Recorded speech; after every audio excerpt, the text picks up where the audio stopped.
Welcome to और one day exam classes. देखिए आपके एलपीएन टेक्नीशियन के एग्जाम को देखते हुए हमने आपके लिए पिछले सालों के पेपर की सीरीज को स्टार्ट किया है, क्योंकि पिछले साल के पेपर से ढेर सारे क्वेश्चन रिपीट करके आपके नेक्स्ट एग्जाम में पूछे जाते हैं। इसलिए सबसे पहले आपको पिछले साल का पेपर अवश्य तैयार करके एग्जाम में जाना है। एएलपी की आपकी एग्जाम डेट लगा दी गई है, जो कि आपका नवंबर में होने वाला है और 25 नवंबर से आपका एग्जाम जो है स्टार्ट हो जाएगा। इसके बाद दिसंबर में टेक्नीशियन की एग्जाम डेट लगाई गई है, 16 दिसंबर से आपके टेक्नीशियन के एग्जाम स्टार्ट हो जाएंगे। तो जितना समय अभी आपके पास बचा है, इस समय को आपको अच्छे से प्रयोग करना है और ढेर सारे पिछले साल के पेपर को तैयार करके जाना है। ये हमारा एलपीएन टेक्नीशियन सीरीज का 7वां वीडियो है। इसके पहले हमने आपको इसी प्रकार के 6 वीडियोज कराए हैं, जिन्हें आप लोग प्ले में जाकर के वहाँ पर से देख लीजिएगा और कमेंट बॉक्स में बताइएगा इन सभी पिछले साल के पेपर में से आप लोग इस समय कितने क्वेश्चन को सही कर पा रहे हैं। आज का ये पहला क्वेश्चन है, इसमें आपसे पूछा जा रहा है अमोनियम सल्फेट के एक अणु में कितने परमाणु होते हैं, ये आपको बताना है। तो चलिए सबसे पहले एक बार आप लोग करने का प्रयास करिए, इसे तोड़ करके आप लोग समझिए। सबसे पहले आप लोग निकाल लीजिए NH4 के होल टॉइज में कितने आपको एटम्स देखने को मिल रहे हैं। यहाँ पर देखिए नाइट्रोजन की संख्या अंदर आपको देखने को मिल रही है 1 और हाइड्रोजन आपको देखने को मिल रहे हैं 4, लेकिन बाहर लगाए होल टॉइज तो नाइट्रोजन की जो एटम्स होंगी उनकी संख्या 2 गुना हो जाएगी। नाइट्रोजन अंदर 1 है और बाहर लगाए होल टॉइज इस फार्मूले में, तो नाइट्रोजन के एटम्स 2 हो जाएंगे। हाइड्रोजन अंदर 4 हैं और बाहर लगाए होल टॉइज तो हाइड्रोजन के एटम्स जो हो जाएंगे वो 8 हो जाएंगे। इसी प्रकार से आगे SO4 लिखा मिल रहा है, तो S की संख्या यहाँ पर तो आपको 1 देखने को मिल रही है। ऑक्सीजन यहाँ पर 4 होंगे। तो टोटल इस मॉलिक्यूल की बात करेंगे तो एटम्स आपको कितने मिल गए, 8 2 10, 10 से 11 4 15, मतलब कि अमोनियम सल्फेट के एक अणु में आपको 15 परमाणु देखने को मिल रहे हैं। सही ऑप्शन हो जाएगा पहला वाला। आपके एग्जाम में देखिए क्वेश्चन को घुमा भी देता है, पूछ सकता था अमोनियम सल्फेट के 2 अणु में कितने परमाणु होते हैं, तो अगर आपसे 2 पूछेगा तो इसकी संख्या को आपको डबल कर देना है। अगर 3 पूछता है तो 3 गुना कर दीजिएगा। इस प्रकार से एग्जाम में आपको क्वेश्चनों को समझना भी है, तो सही ऑप्शन होगा पहला वाला। अगर आपको वीडियो अच्छा लग रहा हो तो वीडियो को लाइक कर दीजिएगा। अगर आप लोग पहली बार चैनल पर आए, चैनल को सब्सक्राइब कर दीजिएगा और बगल में लगी बेल आइकन को दबा दीजिएगा, ताकि नेक्स्ट वीडियो की नोटिफिकेशन जो है वो सबसे पहले आपके पास पहुंच सके। अब देखिए नेक्स्ट हमारा दूसरा क्वेश्चन है, इसमें आपसे पूछा जा रहा है इसमें से कौन सा एक सिप्रोट्रोप है। ये 4 आपको ऑप्शन दिए गए।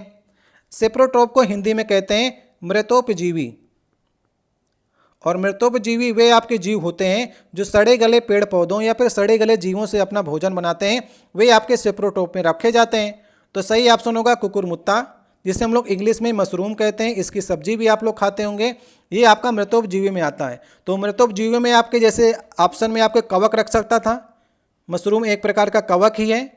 जीवाणु भी आपके ऑप्शन में रख सकता था, जीवाणु भी आपके मृतोपजीवी होते हैं। ईस्ट भी आपके ऑप्शन में रख सकता था, पेंसिलियम रख सकता था, ब्रेड मोल्ड रख सकता था। तो इनको भी आपको याद करके चलना है कि मृतोपजीवी कौन कौन से आपके होते हैं। इनके वर्ग की बात करेंगे, किस वर्ग के अंतर्गत ही आपके आते हैं, तो थैलोफाइटा के अंतर्गत आपके मृतोपजीवी आते हैं। इनका शरीर जो होता है थैलस के समान होता है, जड़ तना पत्ती में ये आपके विभाजित नहीं होते हैं। तो सही ऑप्शन नंबर हमारा पहला हो जाएगा। अब देखिए नेक्स्ट हमारा तीसरा क्वेश्चन है, पानी को ब्लीचिंग पाउडर में मिलाने से कौन सी गैस निकलती है, आपको बताना है। तो ब्लीचिंग पाउडर का फार्मूला क्या होता है, CaOCl2, ये हमारा ब्लीचिंग पाउडर का फार्मूला हो गया। इसका नाम होता है कैल्शियम हाइपोक्लोराइड। इसके साथ में पानी को हम लोग क्रिया करा देते हैं तो क्या बनेगा, कैल्शियम हाइड्रोक्साइड, जिसे हम लोग क्या कहते हैं, इसे हम लोग बुझा हुआ चूना भी कहते हैं। और गैस कौन से निकलेगी, क्लोरीन गैस यहाँ पर से निकलती है। तो सही ऑप्शन नंबर हमारा लास्ट हो जाएगा। तो पानी को ब्लीचिंग पाउडर में मिलाने से कौन सी गैस निकलेगी, क्लोरीन गैस। ये आपको याद करके भी चलना है। तो हम लोग ब्लीचिंग पाउडर का इस्तेमाल किस में करते हैं, पानी को शुद्ध करने के रूप में करते हैं, और क्लोरीन गैस को बनाने के लिए भी ब्लीचिंग पाउडर का इस्तेमाल किया जाता है। ये क्वेश्चन भी आपके एग्जाम में पूछा गया है, ठीक है। तो सही ऑप्शन नंबर हमारा चौथा हो जाएगा। अब देखिए नेक्स्ट हमारा चौथा क्वेश्चन है, इसमें पूछा जा रहा है प्रतिरोध की एसआई इकाई जो होती है क्या होती है। ये तो आसान सा क्वेश्चन है, इसे सब लोग सही करके आते हैं। सही ऑप्शन होगा तीसरा वाला, ओम जो होती है वो प्रतिरोध की एसआई इकाई होती है। क्योंकि ओम्स लॉ क्या कहता है, ओम्स लॉ कहता है R बराबर V/I के, जहाँ पर R क्या है, प्रतिरोध है, V क्या है, वोल्टेज है, I क्या है, धारा है। तो ओम्स लॉ के अंतर्गत जो R होता है उसकी एसआई इकाई जो होती है वो ओम होती है। ऑप्शन में आपके न्यूटन दिया गया है, न्यूटन किसका इकाई होती है, ये बल की होती है। कूलाम किसकी इकाई होती है, ये आवेश की होती है। और जूल किसकी होती है, कार्य या फिर ऊर्जा की इकाई जो होती है वे आपकी जूल होती है, ठीक है। देखिए आपके एग्जाम में ओम भी आता है। और यदि आपसे पूछता है कि ओम मीटर, ये ओम का निशान है और मीटर, अगर ओम मीटर किसका मात्रक होता है, ओम मीटर जो होता है वो रेजिस्टिविटी का मात्रक होता है, या फिर हिंदी में बात करें तो विशिष्ट प्रतिरोध का जो मात्रक होता है वो ओम मीटर होता है। यदि आपसे पूछे कि ओम इनवर्स किसका मात्रक होता है, जिसे हम लोग कहते हैं कि मेहो, MHO, ओम का उल्टा, देखिए ओम इस प्रकार से लिखा जाता है, ओम इनवर्स करेंगे तो मेहो जो है ये किसका मात्रक होता है, ये मात्रक होता है आपका चालकता का। ठीक है, चालकता जो होती है वो 1/R होता है, मतलब कि G बराबर 1/R होता है। अगर रजिस्टेंस बढ़ेगा तो चालकता घटेगी, रजिस्टेंस घटेगा तो चालकता जो है बढ़ेगी। इस प्रकार से चालकता का जो मात्रक होता है वो ओम इनवर्स या फिर मेहो होता है, ये भी आपको याद करके चलना है। रेजिस्टिविटी का जो मात्रक होता है वो ओम मीटर होता है, ये भी कई बार आपके एग्जाम में पूछा गया है, इसलिए ये सारे क्वेश्चन आपको कराए जा रहे हैं। सही ऑप्शन नंबर तीसरा हो जाएगा। अब देखिए नेक्स्ट हमारा 5वां क्वेश्चन है, इसमें पूछा जा रहा है निम्नलिखित में से किस उत्पाद के मूल्य में वृद्धि होने के परिणाम स्वरूप कई उत्पादों के मूल्य में वृद्धि होगी, जिसका परिणाम मुद्रास्फीति होगा। मतलब आपसे पूछ रहा है किस उत्पाद के अगर मूल्य में वृद्धि हो जाएगी तो सभी चीज़ें महंगी हो जाएंगी। तो सही ऑप्शन होगा पेट्रोलियम। अगर डीजल पेट्रोल महंगा हो गया तो सारा परिवहन ही आपका डीजल पेट्रोल से चलता है, जितने आपके समुद्र के जहाज हैं वे भी आपके माल जो हैं डीजल से ढोते हैं, जितने आपके ट्रक हैं ये भी सभी आपके पेट्रोलियम से चलते हैं। तो अगर पेट्रोलियम महंगा हो जाएगा तो भाड़ा महंगा हो जाएगा, और भाड़ा महंगा हो जाएगा तो हर चीज़ें आपकी महंगी हो जाएंगी। तो सही ऑप्शन नंबर हमारा पेट्रोलियम होगा। अब देखिए नेक्स्ट हमारा क्वेश्चन नंबर 6वां है, संवेग को किसके गुणनफल के रूप में व्यक्त किया जाता है। तो मोमेंटम का फार्मूला क्या होता है, P बराबर होता है mv के। ठीक है, जहाँ पर m क्या होता है, मास होता है, और v क्या होता है, वेलोसिटी होती है। तो किस ऑप्शन में लिखा गया है, मास और वेलोसिटी, तीसरे वाले में।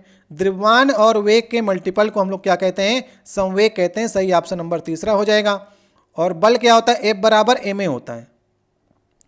मास और एक्सेलरेशन या फिर द्रव्यमान और त्वरण के मल्टीपल को हम लोग क्या कहते हैं, फोर्स कहते हैं। ये भी आपको ध्यान रखना है। तो अभी आपसे संवेग पूछा गया था, तो सही ऑप्शन नंबर तीसरा हो जाएगा। अब देखिए नेक्स्ट हमारा 7वां क्वेश्चन है, इसमें लिखा गया है कि एक उत्तल दर्पण जिसकी फोकस लंबाई आपको f दी गई है और उसे किसी द्रव में जिसका अपवर्तनांक आपको 4/3 लिखा गया है उसमें डुबोया जाता है, तो द्रव में दर्पण की फोकस लंबाई क्या होगी, ये आपको बताना है। ये काफ़ी अच्छा क्वेश्चन है, ये काफ़ी कन्फ्यूजिंग क्वेश्चन भी होता है, क्योंकि आपके एग्जाम में देखिए यहाँ पर दर्पण पूछा गया है। दर्पण और लेंस को आपको ध्यान से पढ़ना है। अगर लेंस पूछा जाएगा तो काफ़ी अलग सवाल हो जाएगा, दर्पण पूछा जाएगा तो इसमें जो आंसर होगा वो F ही रहेगा, क्योंकि दर्पण जो होता है उसे किसी भी आपके द्रव में डुबोएंगे तो वो द्रव के अपवर्तनांक पर निर्भर नहीं करता है। आपका उत्तल दर्पण हो जाए या अवतल दर्पण हो जाए, इसे आप किसी भी द्रव में डुबोएंगे तो उसकी फोकस लंबाई जो है चेंज नहीं होगी। लेकिन अगर आपके एग्जाम में लेंस से पूछ लिया तो इसे भी आप लोग एक बार देखने का प्रयास करिएगा, उसमें लेंस का आपको अपवर्तनांक भी देगा और द्रव का अपवर्तनांक भी देगा। यदि आपसे लेंस में क्वेश्चन आता है, अगर लेंस का अपवर्तनांक म्यू है और द्रव का अपवर्तनांक जो है म्यू डैश है, तो इसे आप लोग समझने का प्रयास करिएगा। यदि लेंस का अपवर्तनांक ज़्यादा है और द्रव का अपवर्तनांक कम है और उस द्रव में आप डुबो रहे हैं तो लेंस की क्षमता घटेगी और फोकस दूरी बढ़ेगी। तो यहाँ पर जो लेंस की प्रकृति होगी वो सेम रहेगी। जैसे अवतल लेंस है तो अवतल लेंस ही रहेगा और उत्तल लेंस है तो उत्तल लेंस ही रहेगा। यदि म्यू बराबर म्यू डैश के हो गया लेंस में, मतलब कि लेंस का अपवर्तनांक और पानी का अपवर्तनांक दोनों सेम हो जाएगा, तो लेंस जो है आपका समतल प्लेट की भांति काम करेगा। ये बात आप लोग ध्यान रखिएगा, कई बार आपके एग्जाम में क्वेश्चन पूछा गया है। तो लेंस की बात करेंगे तो लेंस का अपवर्तनांक और पानी के अपवर्तनांक अगर सेम है और उसी द्रव में डुबोया जा रहा है तो लेंस आपका समतल प्लेट की भांति काम करेगा, क्योंकि फोकस दूरी अनंत हो जाएगी तो क्षमता शून्य हो जाती है। इसी प्रकार से तीसरा जो होता है, अगर लेंस का अपवर्तनांक कम है और पानी का अपवर्तनांक ज़्यादा है, उसमें आप डुबो रहे हैं तो फोकस दूरी बढ़ जाएगी और क्षमता घट जाएगी। इससे लेंस की प्रकृति भी चेंज हो जाती है। याद रखिएगा, उत्तल जो लेंस होगा वो अवतल बन जाएगा, अवतल लेंस होगा उत्तल बन जाएगा। ये तीन चीज़ें आपको याद रखनी है, ये तीनों कंडीशन लेंस भी आपसे क्वेश्चन आपसे पूछा जाएगा। और अगर आपको कंफ्यूज कराना होगा तो दर्पण इसी प्रकार से रख देगा और कई लोग जो हैं लेंस समझ के इसके फोकस दूरी को चेंज करते रहते हैं। अब देखिए नेक्स्ट हमारा है कि सर्च लाइट का परावर्तक कौन सा होता है। तो देखिए मैंने आपको रटाया हुआ है कि सर्च लाइट आपका हो गया तो उसमें आपका अवतल दर्पण का प्रयोग करते हैं। सर्च लाइट हो गया, गाड़ी की जो आपकी हेडलाइट होती उसमें आपका ENT मतलब कि नाक कान गला के जो डॉक्टर होता है वो आपका किस दर्पण का प्रयोग करते हैं, अवतल दर्पण का प्रयोग करते हैं। सोलर जो आपका कुकर हो गया उसमें किस दर्पण का प्रयोग किया जाता है, उसमें भी आपका अवतल दर्पण का प्रयोग किया जाता है। टार्च में आपका अवतल दर्पण का प्रयोग किया जाता है। सर्च लाइट में इस प्रकार से मैंने आपको रटाया हुआ है कि कौन सा दर्पण कहाँ पर प्रयोग किया जाता है, क्योंकि ये एक प्रकार का अपसारी दर्पण होता है, ये अनंत से आने वाले प्रकाश को फैला देता है। समझ गए आप। उसी प्रकार से अगर आपसे उत्तल दर्पण पूछता है तो साइड जो आपके मिरर होते हैं या रेयर मिरर जो होते हैं उसमें उत्तल दर्पण का प्रयोग किया जाता है। इसमें आपको कंफ्यूज नहीं होना है। अब देखिए नेक्स्ट हमारा क्वेश्चन है, इसमें पूछा जा रहा है मार्च 2018, तो अभी हम लोग चेंज करके इसे 2024 का अपडेट डाटा हमको पढ़ना है, क्योंकि ये पुराना पेपर है। लेकिन हम आपको पेपर इसलिए करा रहे हैं कि कैसे आपके क्वेश्चन बन सकते हैं वे आपको इस प्रकार से तैयार करके जाने हैं। आपसे पूछा जा रहा है इलाहाबाद बैंक के MD और CEO कौन है, तो इस प्रकार से आपको सारे बैंकों के जो हैं अध्यक्ष और CEO को याद करके जाना है, इसलिए मैं आपको ये क्वेश्चन करा रहा हूँ। ठीक है, तो अभी जो इलाहाबाद बैंक का विलय जो है ये किस बैंक में हो गया है, ये इंडियन बैंक में हो गया है। याद रखिएगा, इंडियन बैंक में इलाहाबाद बैंक का विलय हो गया है, इसलिए मैं आपको क्वेश्चन करा रहा हूं कि आपसे पूछेगा तो इंडियन बैंक के CEO पूछेगा और वो कौन है, शांतिलाल जैन है। याद कर लीजिएगा, शांतिलाल जैन जो हैं वे आपके इंडियन बैंक के CEO हैं। 2024 में अपडेट डाटा मैं आपको पढ़ा रहा हूं।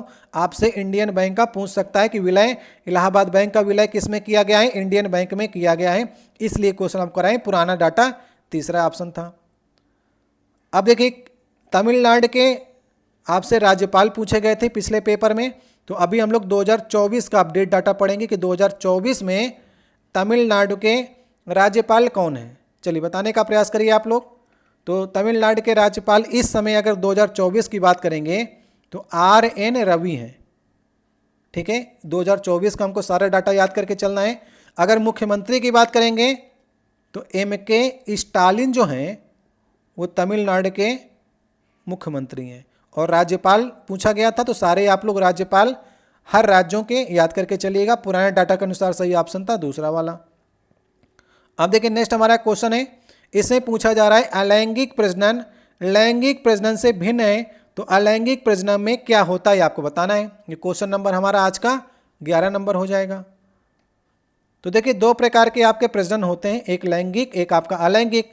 तो अलैंगिक आपके जो प्रजनन होते हैं उसके अंतर्गत मैंने आपको बताया हुआ है, जैसे आपका अमीबा, ये भी आपके अलैंगिक जनन करते हैं। अमीबा हो गया, ईस्ट हो गया, हाइड्रा हो गया, ये सभी आपके अलैंगिक जनन करते हैं। इसमें क्या होता है, एकल जीव ही प्रजनन कर सकते हैं, दो जीव की आवश्यकता नहीं है, नर मादा की आवश्यकता नहीं है, एकल जीव ही जो हैं वो प्रजनन कर सकते हैं, वो आपके अलैंगिक जनन में आते हैं। और लैंगिक जनन में दो लोग की आवश्यकता होती है, नर और मादा की। ठीक है, तो आपसे पूछा जा रहा है कि अलैंगिक जनन में क्या क्या होता है।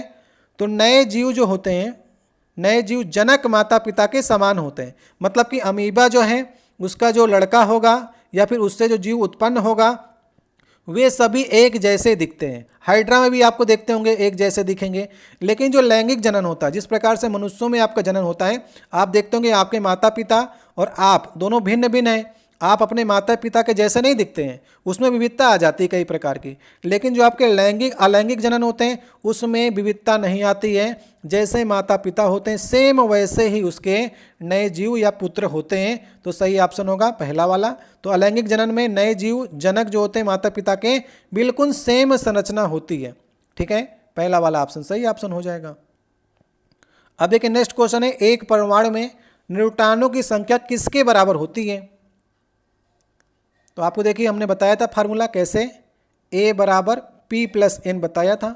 मतलब कि एटॉमिक जो आपका एटॉमिक मास जो होता है प्रोटॉनों प्लस न्यूट्रॉनों की संख्या का योग होता है।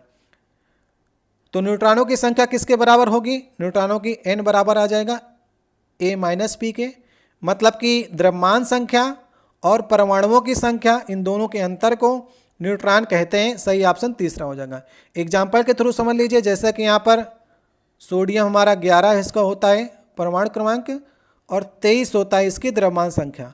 तो अगर आपसे न्यूट्रॉनों की संख्या पूछेगा तो दोनों को आप लोग घटा दीजिए, 23 में से 11 घटा देंगे तो 12 आ जाएंगे इसके न्यूट्रॉनों की संख्या, समझ गए।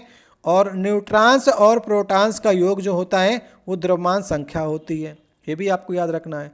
एक एग्जाम्पल और समझ लीजिए मैग्नीशियम का, मैग्नीशियम 12 24 हो गया, तो 12 यहाँ पर प्रोटॉन्स हो गए, 24 यहाँ पर जो हो गया वो मास नंबर हो गया या द्रव्यमान संख्या हो गई। तो 24 में से अगर आप 12 घटा देंगे तो 12 यहाँ पर आ जाएंगे न्यूट्रॉन्स की संख्या।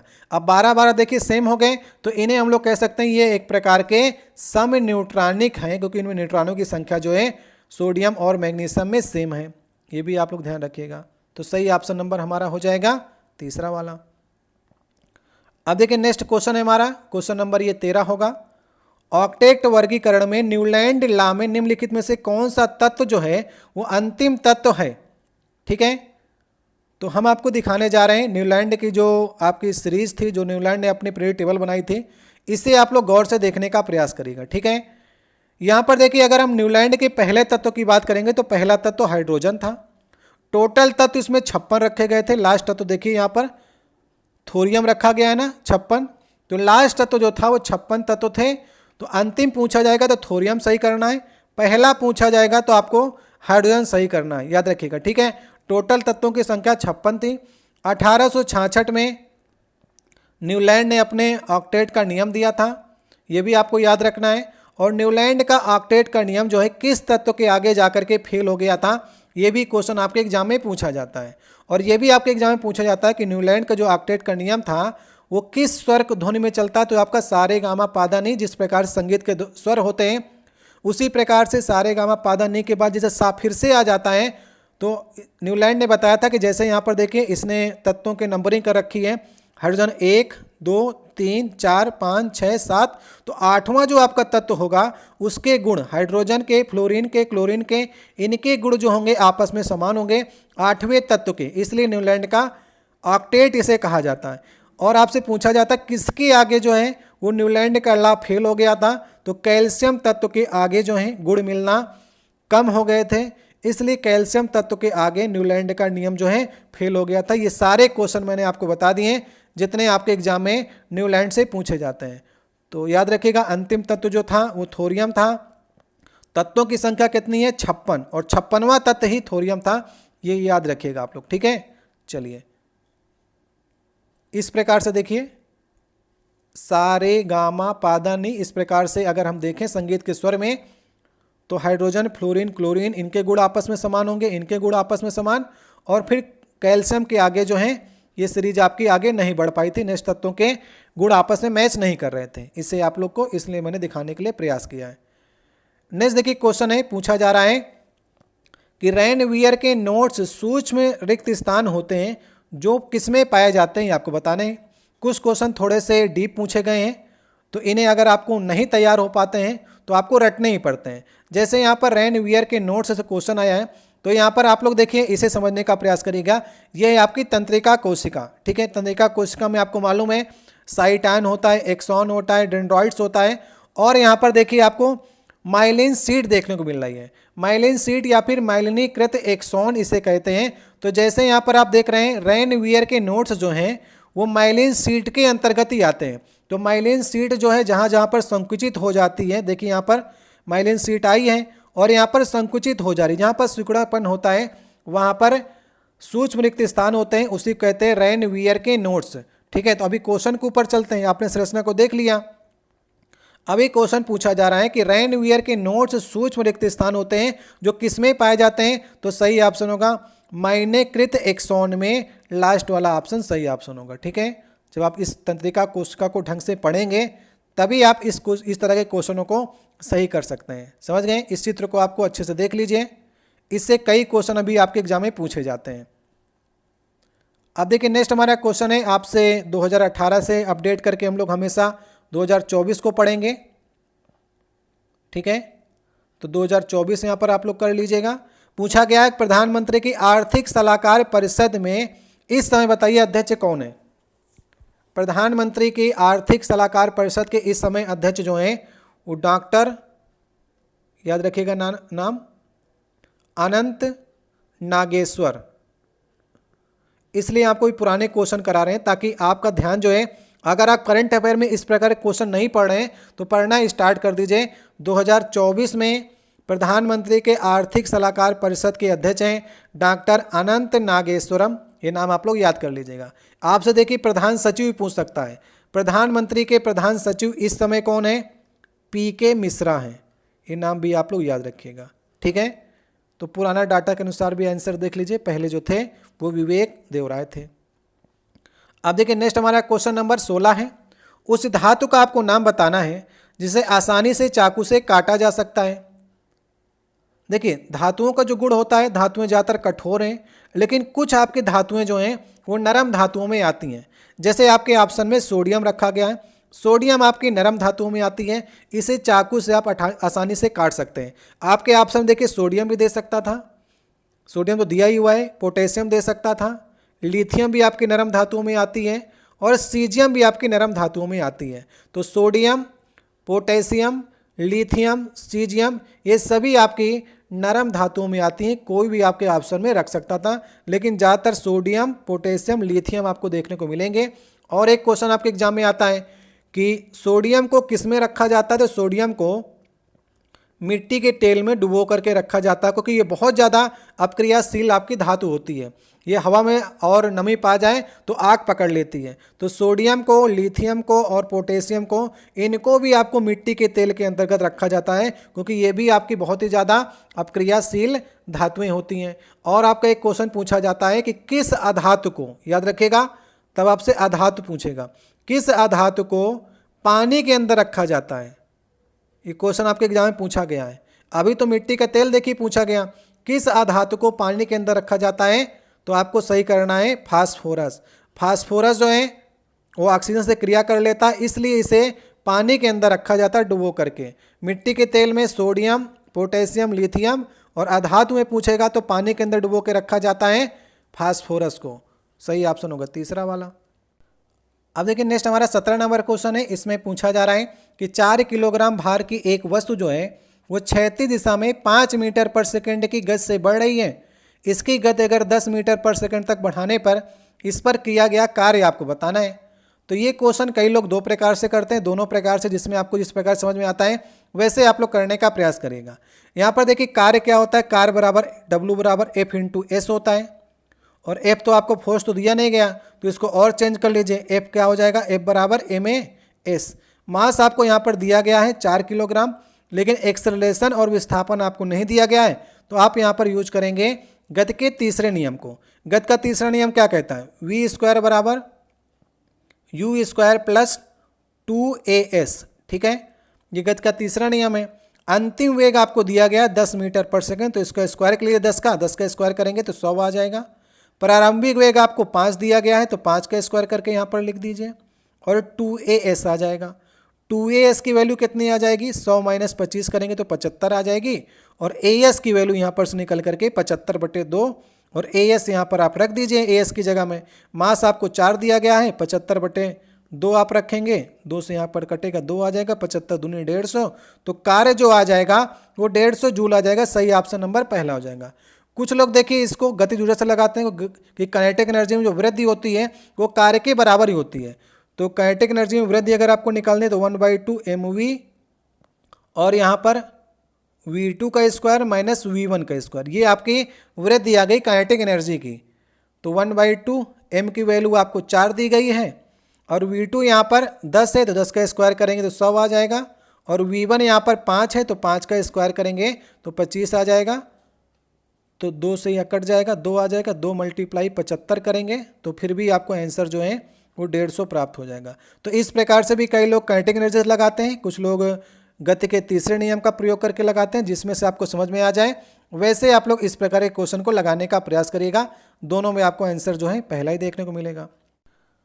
अब देखिए नेक्स्ट हमारा 18 नंबर क्वेश्चन है। इसमें एक पुस्तक आपसे पूछी गई, उस लेखक का आपको बताना है नाम, जिसकी पुस्तक का नाम है the association of small bombs, ठीक है, जो वर्तमान में अंतर्राष्ट्रीय डबलिन लिटरेरी अवार्ड के लिए चुने गए थे। तो ये पुस्तक जो है 2016 में उपन्यास लिखा गया था, किसके द्वारा, करण महाजन के द्वारा, ठीक है, जिन्हें बाद में अंतर्राष्ट्रीय डबलिन अवार्ड ही मिला था।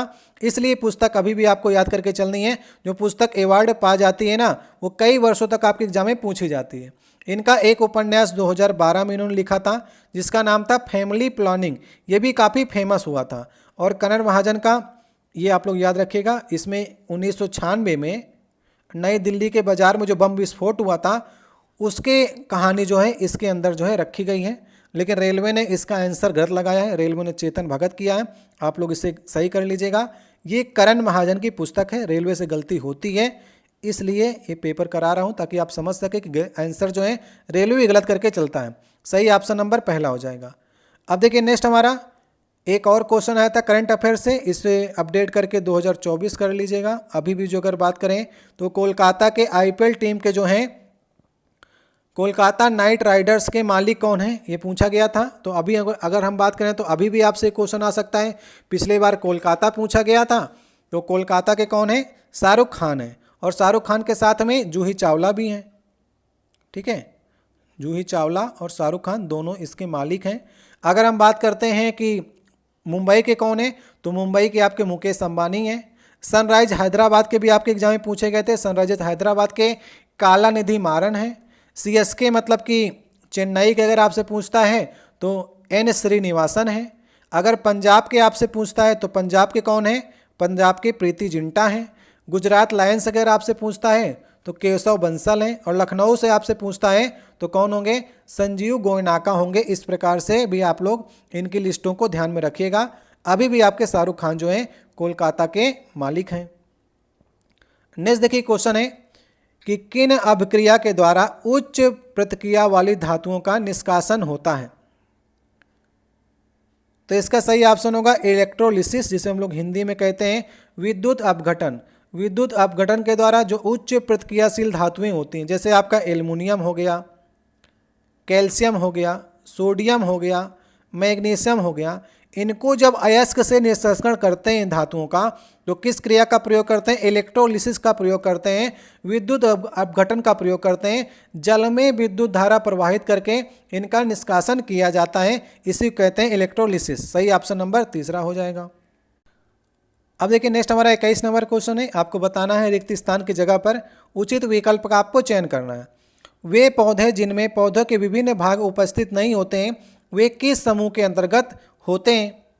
तो हमने आपको बताया था कि पादप जो होते हैं वो 3 प्रकार के होते हैं। एक आपका ब्रायोफाइटा, थैलोफाइटा और टेरिडोफाइटा। इन 3 भागों में पादप को जो है बांटा गया है। आपसे पूछा गया कि जो विभिन्न भाग उपस्थित नहीं होते हैं, तो मतलब कि अगर उसमें जड़ नहीं है, तना नहीं है और पत्ती भी नहीं है, तो ऐसे आपके जितने भी होते हैं वे सभी थैलोफाइटा के अंतर्गत रखे जाते हैं। ठीक है, जड़ तना पत्ती में ये विभाजित नहीं होते हैं। तो याद रखिएगा इनका शरीर जो होता है थैले के समान होता है। मैंने बताया ना कि कवक, शैवाल और लाइकेन जैसे जो होते हैं ये सभी आपके थैलोफाइटा के अंतर्गत आते हैं। ज़्यादातर ये जीव जो होते हैं वो जलीय होते हैं, तो इनमें विभिन्न भाग जो हैं जड़ तना पत्ती पाए नहीं जाते हैं, वे थैलोफाइटा के अंतर्गत आपके रखे गए हैं। अब देखिए नेक्स्ट हमारा 22 नंबर क्वेश्चन है। इसमें पूछा जा रहा है जब एक परिपथ में कई प्रतिरोध जो हैं श्रृंखला में जोड़े जाएं, सीरीज में जोड़े जाएं, तो करंट का मान कैसा होता है ये आपको बताना है। तो इसे थोड़ा सा हम लोग संरचना के माध्यम से देखते हैं। आपके एग्जाम में श्रृंखला ही पूछा जाता है और समांतर श्रेणी मतलब पैरेलल ही पूछा जाता है। दोनों को आपको याद रखना है। मान लीजिए एक सर्किट हम लोग बनाते हैं और इसमें एक प्रतिरोध ये हो गया, एक प्रतिरोध ये हो गया और एक प्रतिरोध ये हो गया। 3 प्रतिरोध को हमने श्रेणी क्रम में यहाँ पर से जोड़ दिया है। समझिएगा, ठीक है। क्या क्या चीज़ें समान रहेगी, क्या यहाँ पर चेंजमेंट हो जाएगी। अगर यहाँ पर से धारा आई जा रही है तो इसमें प्रतिरोध मान लीजिए कि ये R1 है, ये R2 है और ये R3 है। ये तीनों आपके श्रेणी क्रम में जोड़े गए हैं। तो अगर सीरीज में जुड़े हैं तो धारा चेंज नहीं होगी। जैसे आई यहाँ पर गई थी वैसे ही यहाँ पर निकल करके आई लौट भी आएगी, तो धारा चेंज नहीं होती। करंट का मान जो होता है एक समान होता है। सही ऑप्शन नंबर लास्ट हो जाएगा। किसमें बात किया है? श्रृंखला में जो हमने जोड़ा। श्रृंखला में करंट का मान जो होता है एक समान होता है, लेकिन वोल्टेज जो होता है वो अलग अलग होता है। इनके सिरे पर, पहले सिरे पर V1 होगा वोल्टेज, ठीक है, दूसरे के सिरे पर V2 होगा। ये आपका वोल्टेज हमेशा चेंज रहता है सीरीज में, और यहाँ पर V3 होगा। तो वोल्टेज चेंज रहेगा। ये हमने बात की श्रृंखला में, ठीक है। अभी हम लोग समझते हैं कि समांतर में क्या होता है। अब देखिए समांतर का आप लोग चित्र, ये हमारा पहला हमारा ये हो गया R1, दूसरा R2 और तीसरा R3। इसको हमने आपको सीरीज क्रम में जोड़ दिया।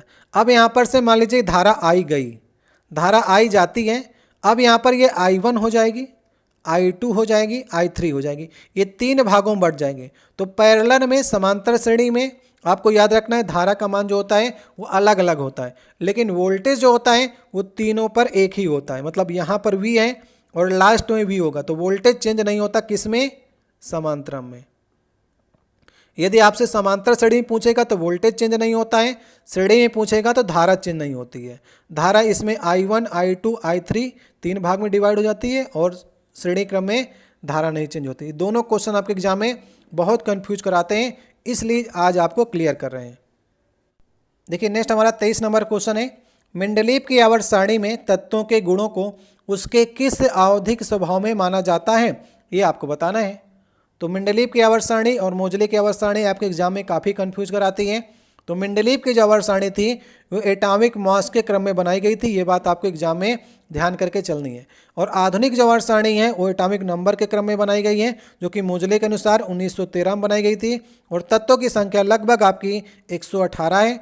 और जब मेंडलीव ने आवर्त सारणी की खोज की थी उस समय तत्वों की संख्या 63 थी। 1869 में मेंडलीव ने अपनी पुरानी आवर्त सारणी बनाई थी, याद रखिएगा। देखिए जो स्टूडेंट का पेपर है उन्होंने ऑप्शन नंबर 4 सही किया है, तो कन्फ्यूजन आपको नहीं करना है, ऑप्शन नंबर 1 सही होगा। आधुनिक आवर्त सारणी जब आपसे पूछेगा तो आपको एटॉमिक नंबर के क्रम में आपको लिखनी है, ठीक है।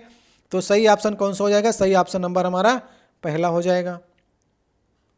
नेक्स्ट देखिए क्वेश्चन है, इसमें पूछा गया है कि किस सामुदायिक कानून के माध्यम से भारत पाकिस्तान 2 स्वतंत्र राष्ट्रों में विभाजित किए गए थे, ये आपको बताना है।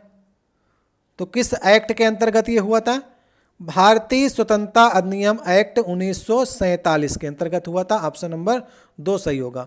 ये ब्रिटेन की आपकी संसद में 4 जुलाई 1947 को ये एक्ट आपका पेश किया गया था और मंजूरी मिली थी इसे 18 जुलाई 1947 को। ये जो आपका अधिनियम था ये पारित किया गया ब्रिटेन की संसद में, और फिर आपका 15 अगस्त के दिन दोनों देशों को अलग कर दिया गया। 14 तारीख को पाकिस्तान बना और 15 अगस्त को भारत बना था, ठीक है। किस एक्ट के अंतर्गत था वो दूसरे वाले ऑप्शन में लिखा गया। अब नेक्स्ट देखिए क्वेश्चन है कि 1 किलोवाट जो है उसकी वैल्यू कितनी होती है। 1 किलोवाट, ये 25 नंबर क्वेश्चन होगा आज का हमारा। अगर देखिए आपको निकालना हो तो कैसे आप निकालेंगे, 1 किलो है मतलब कि 1000, 1 किलो में 1000 वाट हो गए आपके। वाट मतलब कि जूल सेकंड हो गए, और घंटा में 60 × 60 सेकंड आपके हो गए। तो अगर आपको इस प्रकार से देख रहे हैं तो 3.6 × 10⁶ जूल आपका निकल के चला जाएगा, ठीक है। निकालना हो तो आप इस प्रकार से निकाल सकते हैं। कई लोग याद रखते हैं 3.6 × 10⁶ जूल जो हो जाएगा वो 1 किलोवाट घंटा हो जाएगा। इसे हम लोग 1 यूनिट भी कहते हैं, ठीक है। अगर यूनिट कहेंगे तो 1 किलोवाट घंटा को 1 यूनिट भी कहते हैं। ये विद्युत ऊर्जा का मात्रक है, जो किसी परिपथ में 1 घंटा में जितनी ऊर्जा व्यय होती है उसे हम लोग कहते हैं 1 किलोवाट या फिर 1 यूनिट, याद रखिएगा। तो सही ऑप्शन नंबर हमारा दूसरा हो जाएगा। अब देखिए नेक्स्ट हमारा क्वेश्चन है क्वेश्चन नंबर 26। इसमें पूछा जा रहा है कौन सा अम्ल जो है वो लाल चींटियों में उपस्थित होता है। तो सही ऑप्शन हो जाएगा फार्मिक एसिड, दूसरा वाला ऑप्शन। इसका फार्मूला होता है HCOOH, ठीक है। ये फार्मिक एसिड का फार्मूला होता है जिसे हम लोग कहते हैं मेथनोइक अम्ल, ठीक है। ये आपका लाल चींटियों में होता है, मधुमक्खियों में होता है, बिच्छू में होता है। बिच्छू में ज़्यादा होता है, मधुमक्खियों में थोड़ा कम होता है और चींटियों में और कम होता है। इसके काटने से क्या होता है, सूजन और दर्द जो है उत्पन्न हो जाता है। तो इनके अंदर होता है फार्मिक एसिड, याद रखिएगा। आपके ऑप्शन में देखिए मेलिक अम्ल भी लिखा गया है। तो मेलिक अम्ल किसके अंदर होता है, मेलिक अम्ल जो है वो सेब में पाया जाता है और अंगूर में पाया जाता है, याद रखिएगा। टैनिक अम्ल किस में पाया जाता है, टैनिक अम्ल जो होता है चाय में पाया जाएगा, और मेवा जो आप खाते हैं ना उसमें, चाय में, मेवा में, और वाइन जो शराब होती है ना उसमें आपका टैनिक एसिड पाया जाता है। ऑक्जेलिक अम्ल कहाँ पर पाया जाता है, ऑक्जेलिक अम्ल आपका पालक में, अमरूद में, टमाटर में, इसमें आपका ऑक्जेलिक अम्ल पाया जाता है। और भी देखिए आपके अम्ल जो हैं वो एग्जाम में पूछे जाते हैं, तो आप लोग याद रखिएगा। मैं आपको थोड़ा सा बताता चल रहा हूँ, आप लोग कहीं पर नोट डाउन कर लीजिएगा। खट्टे फलों में साइट्रिक एसिड पाया जाता है। गेहूं में आपका ग्लूटामिक एसिड पाया जाता है। लैक्टिक अम्ल आपका दूध और दही में पाया जाता है। टार्टरिक अम्ल आपका इमली में पाया जाता है। एस्टिक अम्ल आपका सिरके में पाया जाता है और फलों के रसों में पाया जाता है। बेंजोइक अम्ल जो है आपका घास, पत्ते और मूत्र में आपका बेंजोइक अम्ल पाया जाता है। इस प्रकार से कई आपके एग्जाम में और भी पूछे जाएंगे, तो उनकी डिस्कशन बाद में करेंगे। अभी आप लोग इतने याद करके चलिएगा। सही ऑप्शन दूसरा वाला होगा। अब देखिए उपन्यास पूछा गया था। उपन्यास है हाफ ऑफ व्हाट आई से। हिंदी में से कहते हैं जो मैं कहता हूँ उसका आधा। ये 2017 में प्रकाशित किया गया था। तो अभी आपको पुस्तकों में ध्यान देना है।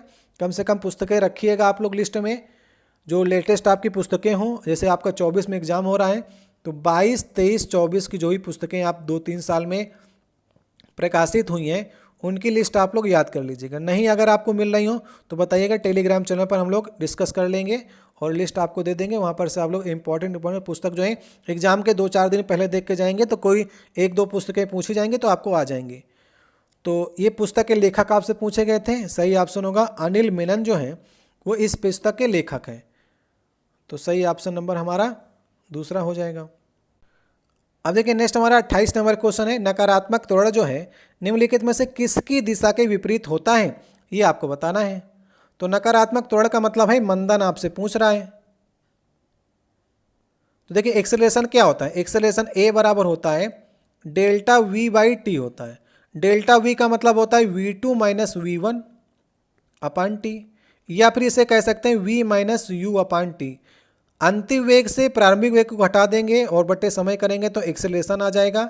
अगर कोई वस्तु जो है मान लीजिए कि 5 किलोमीटर पर घंटे के हिसाब से चल रही है और फिर वो 10 से आगे बढ़ती है, फिर आगे उसका जो वेग है वो बढ़ करके 15 हो जाता है।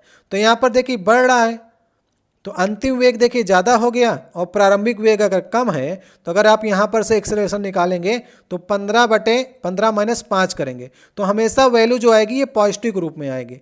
तो ये आपका धनात्मक त्वरण होगा। लेकिन अगर ये 5 से किलोमीटर पर घंटा से चल रही थी, बाद में 4 हुआ, बाद में 3 हुआ, तो जब इसका वेग जो है घटने लगेगा तो यहाँ पर अगर आप एक्सेलरेशन निकालेंगे तो v माइनस यू, तो अंतिम वेग 3 हो गया और प्रारंभिक वेग 5 था, तो अभी माइनस में आपका आएगा। तो वही आपका नकारात्मक त्वरण हो जाएगा। किसकी दिशा के विपरीत होता है? वेग की दिशा के विपरीत। वेग घटेगा तो त्वरण जो आपका आ जाएगा वो नकारात्मक आ जाएगा और इसे कहते हैं हम लोग मंदन। ठीक है, तो वेग बढ़ेगा जब तो धनात्मक त्वरण होगा, जब वेग घटना स्टार्ट हो जाएगा, विपरीत हो जाएगा, तो वेलोसिटी अगर माइनस हो गई तो नकारात्मक त्वरण आएगा। ये बात आपको ध्यान रखनी है। नेक्स्ट देखिए करंट अफेयर से पुरानी करंट अफेयर्स था, तो अभी अपडेट करके हम लोग 2024 का पढ़ेंगे। भारतीय ओलंपिक संघ के वर्तमान में अध्यक्ष कौन है? तो अगर वर्तमान की बात करेंगे तो पीटी ऊषा जो है ये वर्तमान में भारतीय ओलंपिक संघ की अध्यक्ष हैं। ये बात आप लोग याद रखिएगा। 2024 का आपको अपडेट करके डाटा पढ़ना है। भारतीय ओलंपिक संघ की स्थापना कब की गई थी? 1927 में की गई थी। ये भी आपको ध्यान में रखना है। और इसका हेडक्वार्टर कहाँ पर है? इसका हेडक्वार्टर जो है वो नई दिल्ली में इसका हेडक्वार्टर है। ठीक है, ये भी आपको याद करके चलना है। पुराना डाटा के अनुसार क्या था आंसर? नरेंद्र था। ठीक है, इसको नहीं याद रखना है, नए वाला डाटा आपको याद रखना है। अब नेक्स्ट देखिए हमारा 30 नंबर क्वेश्चन है और ये क्वेश्चन मैं आपके लिए छोड़े जा रहा हूँ। पीर पंजाल रेलवे सुरंग कहाँ पर स्थित है, ये आपको बताना है।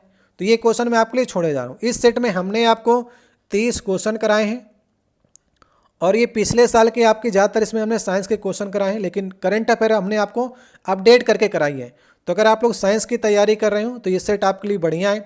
जितनी आपके एलपी के हमने आपको सीरीज चलाई हैं, इसके पहले हमने आपको 6 वीडियो कराए हुए हैं, तो उनको भी आप लोग जा करके देख लीजिएगा। इसमें साइंस के काफ़ी अच्छे क्वेश्चन रखे गए हैं और मेरी आशा है कि अगर आप इसमें से 30 में से इस समय 22 से 23 क्वेश्चन भी सही कर पा रहे हैं तो आपका बेस्ट स्कोर माना जाएगा। ठीक है, करंट अफेयर को छोड़ दें तो नई वाली अगर आप करंट अफेयर कर पा रहे होंगे तो आप लोग का स्कोर बढ़ सकता है, लेकिन अगर आप 22 से 23 क्वेश्चन भी कर पा रहे हैं तो आपका स्कोर बढ़िया माना जाएगा। आपने इन क्वेश्चनों में से कितने क्वेश्चन सही किए इसे आप लोग कमेंट बॉक्स में बताने का प्रयास करिएगा। इस क्वेश्चन को आप लोग उत्तर दीजिएगा कि इसका आंसर क्या होगा। ठीक है, मिलते हैं आपसे नेक्स्ट वीडियो में। वीडियो अच्छा लगा हो तो वीडियो को लाइक करिएगा। पहली बार आप चैनल पर आए चैनल को सब्सक्राइब कर दीजिएगा और बगल में लगी बेल आइकन है उसे दबा दीजिएगा। उसमें देखिए ऑल का एक ऑप्शन होता है, बेल आइकन के पास में, तो ऑल वाले पे करेंगे तो सारे नोटिफिकेशन हमारे मिलेंगे। हम आपको नए पेपर भी करा रहे हैं, पुराने पेपर भी आपको करा रहे हैं। हम आपको देखिए एनटीपीसी का जो नया वाला आपका पेपर हुआ है 2021 में, उसको भी करा रहे हैं। इसके बाद ग्रुप डी का जो 22 वाला हुआ है उसको भी कराने जा रहे हैं। आपको रीजनिंग का भी पेपर भी करा रहे हैं नए वाली आपको, तो सब कुछ आपको तैयार करके चलना है। ठीक है, मिलते हैं नेक्स्ट वीडियो में। बहुत बहुत धन्यवाद।